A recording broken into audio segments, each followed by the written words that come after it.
ഇപ്പോൾ നമുക്കൊപ്പം നിർമ്മല പത്മനാഭൻ അധ്യാപിക കൂടി ചേരുകയാണ്.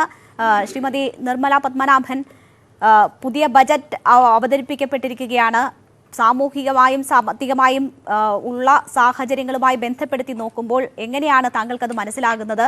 വിലക്കയറ്റത്തിനാക്കം കൂട്ടും പെട്രോളിനും ഡീസലിനും ഉൾപ്പെടെ 2 രൂപ സെസ് ഏർപ്പെടുത്തിയ നടപടി എന്ന് കരുതുന്നു. മറ്റ് നികുതി വർദ്ധിപ്പിക്കാനുള്ള പ്രഖ്യാപനങ്ങളും ഉണ്ടായിട്ടുണ്ട്. എങ്ങനെയായിരിക്കും ഒരു കുടുംബ ബജറ്റിനെ ഇത് ബാധിക്കുക?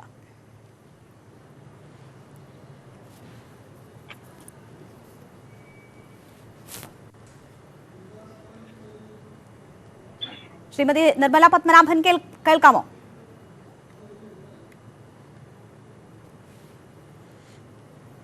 ഞാൻ അവരിലേക്ക് തിരിച്ചെത്താം. നമുക്കൊപ്പം ഇപ്പോൾ സംരംഭകയായ ശ്രീമതി ശോഭ കൂടി ചേരുകയാണ്. ശോഭ വിശ്വനാഥൻ. ശ്രീമതി ശോഭ വിശ്വനാഥൻ, ഇപ്പോൾ മേക്ക് ഇൻ ഇന്ത്യ പദ്ധതിയുടെ ചുവട് പിടിച്ച് എന്ന് പറയത്തക്ക വിധം മേക്ക് ഇൻ കേരള പ്രഖ്യാപിക്കപ്പെട്ടിരിക്കുകയാണ്. ഒരു സംരംഭക കൂടിയാണല്ലോ താങ്കൾ. നമുക്കറിയാം, കോവിഡിന് ശേഷമുള്ള സാഹചര്യത്തിൽ ചെറുകിട സംരംഭക മേഖലയിലേക്ക് സ്ത്രീകൾ കൂടുതലായി ആകർഷിക്കപ്പെടുന്ന ഒരു സാഹചര്യമുണ്ട്. അതിന് ഒരു പുത്തൻ ഉണർവ് ഈ മേക്ക് ഇൻ കേരള പദ്ധതി മൂലം ഉണ്ടാകുമോ? എങ്ങനെയാണ് താങ്കൾ അതിന്റെ സാധ്യതകളെ നോക്കിക്കാണുന്നത്? ഈ പറയുന്ന പോലെ ഇത്രയും കോടികളും ഈ പറഞ്ഞ വിമൻ വികസന കോർപ്പറേഷനിലേക്കൊക്കെ ഇത്രയും 19.3 crores അലോട്ട് ചെയ്തിട്ടുണ്ട്. പക്ഷേ ഈ ഒരു അവയർനെസ് എന്ന് പറയുന്ന കാര്യം ഭയങ്കര ഒരു പ്രശ്നമുള്ള ഒരു കാര്യമാണ്. എത്ര പേരിലേക്ക് അത് കറക്റ്റായിട്ട് എത്തുന്നു എന്നുള്ളത് നമ്മൾ കാണേണ്ട ഒരു കാര്യം തന്നെയാണ്. ബിക്കോസ് ഒരു ലോൺ എടുക്കാൻ പോവുകയാണെങ്കിൽ തന്നെ നമുക്ക് ഏറ്റവും കൂടുതൽ ആദ്യം ചോദിക്കുന്ന കൊളാട്രൽ സെക്യൂരിറ്റിയാണ്. ആ കൊളാട്രൽ സെക്യൂരിറ്റി എന്നൊരു കാര്യം വരുമ്പോഴത്തേക്കാണ് പല വനിതാ സംരംഭകരും മുമ്പോട്ട് പിന്നെ പോവാതെ പിന്നിലേക്ക് വരുന്നത്. അതുകൊണ്ട് തന്നെയാണ്. അതുപോലെ തന്നെ ഇപ്പം എടുത്തു പറയുകയാണെങ്കിൽ ലൈസൻസിങ്, മിക്ക വനിതാ സംരംഭകരും ഇപ്പം എടുക്കുകയാണെങ്കിൽ ഫുഡ് ആൻഡ് സേഫ്റ്റി, ഇപ്പോൾ അച്ചാർ ഉണ്ടാക്കുക, അല്ലെങ്കിൽ ഇപ്പോൾ സോപ്പ് മേക്കിംഗ്, അല്ലെങ്കിൽ അങ്ങനെ വീട്ടിലിരുന്ന് ഉണ്ടാക്കുന്ന പ്രോഡക്റ്റ്സ് ആണ് കൂടുതലും ഇപ്പം സോഷ്യൽ മീഡിയ വഴിയായാലും അല്ലെങ്കിൽ അല്ലാത്ത അങ്ങനെയാണ് അവർ തുടക്കം ഇടുന്നത് തന്നെ. അപ്പോൾ അതിൽ ലൈസൻസിങ് എന്ന് പറയുന്ന ഒരു ഭയങ്കര പ്രശ്നം വരികയാണ്. അത് ഒരു 2 വർഷം 2.5 വർഷം അതിൻ്റെ പുറകെ നടക്കുകയും കിട്ടാത്തത് കൊണ്ട് പിന്നെ അതിലേക്ക് റെയ്ഡ് വരികയും പലരും അത് ഇട്ടിട്ട് പോവുകയൊക്കെ ചെയ്യുന്നുണ്ട്. അപ്പോൾ ഇതൊക്കെ മാറി ഒന്ന് ഈ പറഞ്ഞ ലോണ് എല്ലാം collateral security, specially collateral security എന്നൊരു കാര്യമില്ലാതെ വനിതകൾക്ക് എത്തുകയാണെങ്കിൽ ഒരുപാട് പേര് ഇതിലേക്ക് ഇറങ്ങാൻ റെഡിയാവും. അതുപോലെ തന്നെ ചെയ്യേണ്ട കാര്യങ്ങൾ ഈ പറഞ്ഞ ലൈസൻസിങ് ആണെങ്കിലും യാതൊരു ഈ പറഞ്ഞ ഇത്രയും സമയം എടുക്കാണ്ട് അവർക്ക് പെട്ടെന്ന് തന്നെ കൊടുക്കാൻ പറ്റുമെങ്കിൽ അത് തന്നെ ഏറ്റവും വലിയൊരു കാര്യമാണ്. പിന്നെ ഈ പറയുന്ന പോലെ മെൻസ്ട്രൽ കപ്സും അതിന് വേണ്ടിയിട്ടുള്ളൊക്കെ ഫണ്ട് മാറ്റി വെക്കുന്നതൊക്കെ നല്ലതാണ്. ഈ പറഞ്ഞ ഹെൽത്ത് കെയർ പോലെ തന്നെ ഇമ്പോർട്ടൻ്റ് ആണ് മെൻ്റൽ ഹെൽത്ത് എന്ന് പറയുന്നത്. അപ്പോൾ അതിലേക്കും കൂടി എന്തെങ്കിലും ഒരു ഫണ്ട് മാറ്റി വെക്കേണ്ടിയിരുന്നു എന്ന് തോന്നുന്നു. അതുപോലെ തന്നെ ഫ്രീ കൗൺസിലിംഗ്, ഇപ്പം സ്കൂളാണെങ്കിലും കോളേജാണെങ്കിലും വീട്ടിലിരിക്കുന്ന വനിതകൾക്കാണെങ്കിൽ പോലും അത് ഭയങ്കര ഒരു ഇമ്പോർട്ടൻ്റ് ആയിട്ടുള്ളൊരു കാര്യമാണ് കൗൺസിലിംഗ് എന്ന് പറയുന്നത്. ഇപ്പം അതുപോലെ തന്നെ ഈ വിമൻ സേഫ്റ്റി, വിമൻ സേഫ്റ്റി മാത്രമല്ല, ഒരു ലീഗൽ ഹെൽപ്പ് എന്നുള്ളൊരു കാര്യം.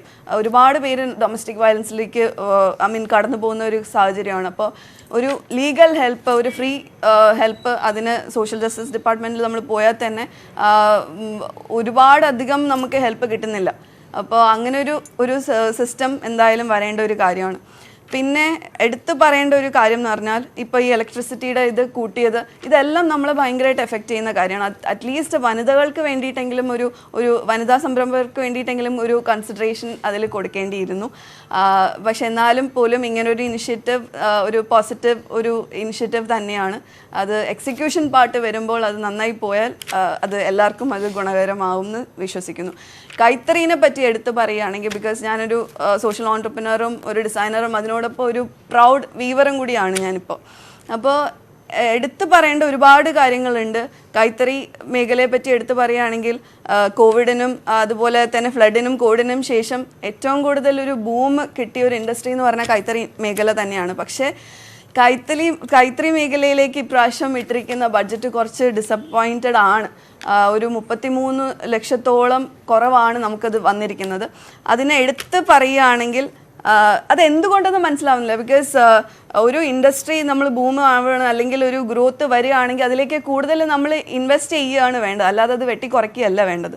അപ്പോൾ അതിലേക്ക് എന്തുകൊണ്ടാണ് ഇപ്പം സ്പെഷ്യലി നമ്മൾ ഈ ഒരു കോവിഡിനും ഫ്ലഡിനും ശേഷം ഇപ്പോൾ സ്റ്റേറ്റ് ഗവൺമെൻറ് ആണെങ്കിലും സെൻട്രൽ ഗവൺമെൻറ് ആണെങ്കിലും നല്ല രീതിക്ക് കൈത്തറീനെ ഒന്ന് പുഷ് കൊടുത്തിട്ടുണ്ട്. ആ ഒരു അവയർനെസ് എല്ലാവരിലേക്കും എത്തിച്ചിട്ടുണ്ട്. സ്പെഷ്യലി സ്റ്റേറ്റ് ഗവൺമെൻറ് ആണെങ്കിൽ തന്നെ ഗവൺമെൻറ് എംപ്ലോയീസിന് ആഴ്ചയിൽ ഒരിക്കൽ മാൻഡേറ്ററി ആക്കിയിട്ടുണ്ട് കൈത്തറി ധരിക്കണം എന്ന്. അപ്പോൾ അങ്ങനെയൊക്കെ വരുന്ന സാഹചര്യത്തിൽ കൂടുതൽ നമുക്ക് ഡിമാൻഡ് വരികയും എന്നാൽ അവിടെ ഒരു ചോദ്യചിഹ്നം എന്ന് പറയുന്ന സപ്ലൈ ആണ്. അതായത് നെയ്ത്തുകാർ, അതൊരു വലിയൊരു ക്വസ്റ്റ്യൻ മാർക്കാണ്. അടുത്ത നെയ്ത്തുകാർ ഇതിലേക്ക് വരുന്നില്ല എന്നുള്ള കാര്യം. അപ്പോൾ അതെങ്ങനെ നമുക്ക് അതിലേക്ക് കൂടുതലായിട്ട് നമുക്ക് എന്ത് ചെയ്യാൻ പറ്റും എന്നുള്ളൊരു കൂടുതൽ ഇൻവെസ്റ്റ്മെൻ്റ് ആണ് അതിലേക്ക് വേണ്ടിയിരുന്നത്. സ്പെഷ്യലി ഇപ്പോൾ എടുത്ത് പറയുകയാണെങ്കിൽ ഒരു ഭയങ്കര പോസിറ്റീവായിട്ടുള്ള കാര്യം കുടുംബശ്രീയുടെ കാര്യമാണ്. അത് ഇത്രയും എനിക്കറിയാം അത്രയും സക്സസ്ഫുൾ ആയിട്ട് വന്നതുകൊണ്ട് തന്നെയായിരിക്കും 260 crores അതിലേക്ക് അലോട്ട് ചെയ്തത്. അപ്പം ആ ഒരുപാട് നമുക്കിപ്പം തന്നെ അറിയാം. എക്സാമ്പിൾ എടുക്കുകയാണെങ്കിൽ അഗ്രികൾച്ചറും ടൂറിസവും കുടുംബശ്രീയും കൂടെ ചേർന്നിട്ട് ഇപ്പം ഭയങ്കര പോസിറ്റീവായിട്ടുള്ളൊരു റിസൾട്ട് ആ ഒരു മേഖലയിലേക്ക് വന്നിട്ടുണ്ട്. അതുപോലെ തന്നെ നമുക്കിപ്പോൾ എടുത്ത് എന്തുകൊണ്ട് കൈത്തറിയിൽ, അതായത് കൈത്തറി ഏറ്റവും കൂടുതൽ നമ്മൾ കൈത്തറി ഹിറ്റ് ചെയ്ത ഒരു ശാപം എന്ന് പറയുന്നത് തൊഴിലുറപ്പ് പദ്ധതിയാണ്.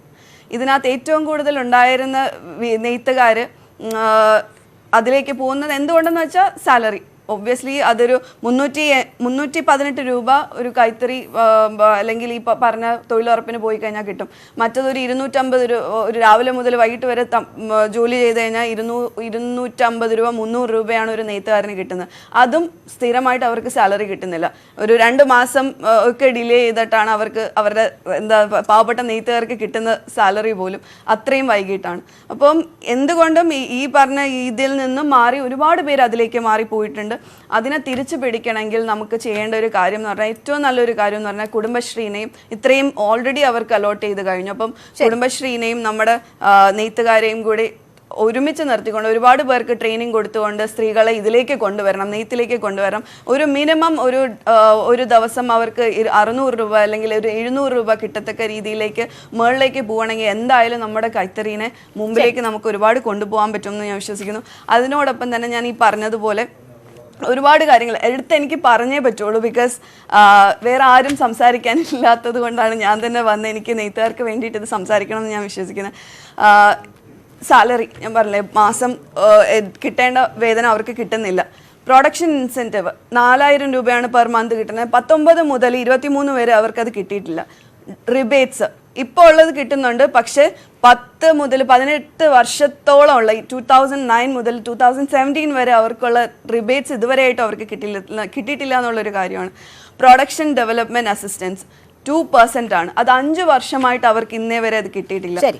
ഹാൻഡ്ലൂം യൂണിഫോം സ്കീം, ആ യൂണിഫോം സ്കീം കാരണമാണ് ശരിക്കും പറഞ്ഞാൽ ഒരുപാട് പേരെ നമുക്ക് ഇതിലേക്ക് അഗൈൻ പിടിച്ചു നിർത്താൻ പറ്റി.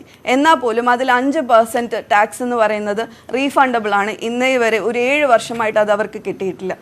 ഇൻകം സപ്പോർട്ട് അതൊരു സ്റ്റേറ്റ് ഗവൺമെൻറ് സ്കീമാണ്. BPL വീവേഴ്സിന് നെയ്ത്തുകാർക്ക് വേണ്ടിയിട്ടുള്ളതാണ്. 2017 to 2023 വരെ അവർക്ക് അത് ഇതുവരെയായിട്ടും കിട്ടിയിട്ടില്ല. പിന്നെ ഹാൻഡെക്സ് അറിയാലോ, ഏറ്റവും കൂടുതൽ നെയ്ത്തുകാർ നെയ്തുകൊണ്ട് കൊടുക്കുന്ന ഹാൻഡെക്സിനാണ്. 20 ലക്ഷത്തോളം രൂപ ഓരോരോ സംഘങ്ങൾക്ക് കിട്ടാനുണ്ട് ഇപ്പോഴും. അതുപോലെ തന്നെ ഏറ്റവും അതിനെക്കാട്ട് എടുത്ത് പറയേണ്ട പെൻഷനാണ്. പെൻഷനെ പറ്റി ഈ ഒരു ഇതിൽ എടുത്ത് പറഞ്ഞതുകൊണ്ട് പറയാണ്, പെൻഷൻ ശ്രദ്ധയിലേക്ക് കൊണ്ടുവരികയായിരുന്നു ശ്രീമതി ശോഭ വിശ്വനാഥൻ. നമുക്ക് അതിലേക്ക് വിശദമായി തന്നെ 2ാം ഘട്ടത്തിൽ വരാൻ കഴിയുമെന്ന് പ്രതീക്ഷിക്കുകയാണ്.